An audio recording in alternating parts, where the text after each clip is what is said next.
You also mentioned that your kids, you felt like their light had gone out. What did that look like, and how long did it take for them? You said about 2 weeks for it to come back on. What were you doing? Like, what do you think was contributing to their light going out as opposed to their light coming back? That's a good question.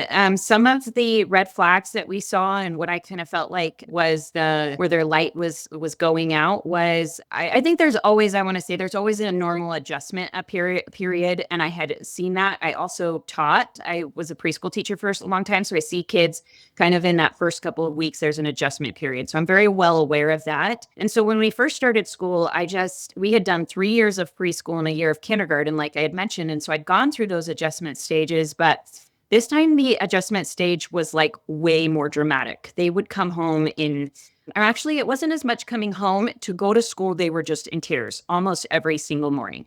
The first couple days were fine. I remember thinking it was about the third day, and they were just like falling to pieces. Like, I don't want to go back. Don't make me go back.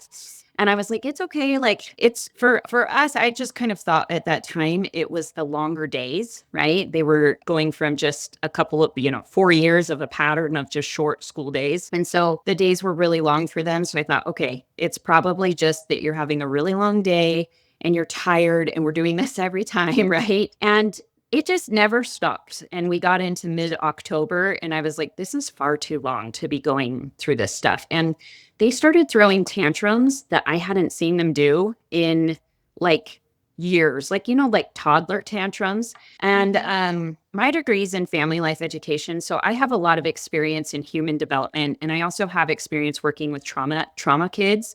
And I just started to kind of see some of these flat red flags that I was like, I don't think it's normal that you should not care this, or that you should be so disruptive, like, or they were disrupted. I shouldn't say that, but to have so much disruption in our routines, like coming home and kind of, having a hard time adjust things. One of the things I did was put a baby monitor in their room to kind of hear, they're twins, so they would play back and forth, and I would kind of try to hear what they would be playing.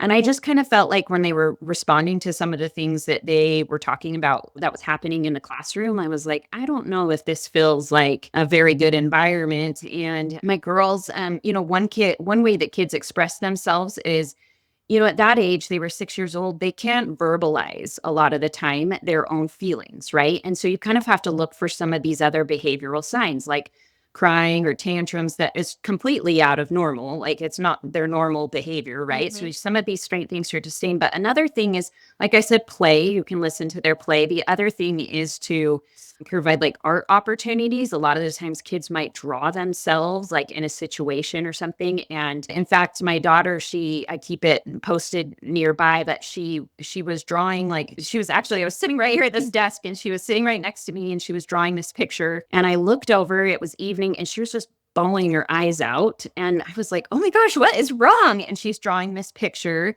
and it had all of our family together and all of these hearts, and it said 10 out of 10 on it. She had written mom, and I said, what is wrong? You're drawing this really cute picture of our family. And she said, I just want to be home with my family. I just remember thinking, like, I'm trying to kind of suppress her feelings and saying like, oh, you'll be fine, go to school, you'll adjust, you'll get through it. And she just was like, no, I don't want to be there. I want to be home with our family. We had just had a baby, and that's when we kind of started to explore things and think, okay, like, what other options could we have, or what could we do to have more time as a family? And eventually we homeschooled. And when we came home, I remember it was 3 weeks after she was drawing this picture, another picture. We were sitting at our little desk.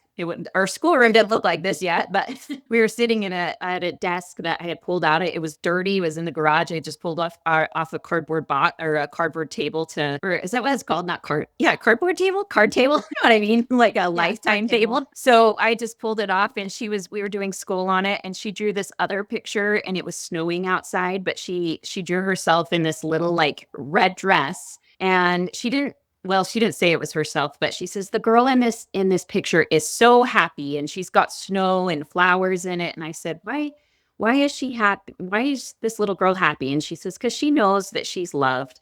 She knows that Heavenly Father loves her, and and I just saw this like kind of this contrast of like she just felt overwhelmingly loved, like that she was home now. And really after that, I just saw them start to thrive again. Their lights came back on. They completely stopped having tantrums. There was no crying. There wasn't any drama. They were just back to my little girls, just little happy girls that were happy to play. And they have been that way ever since.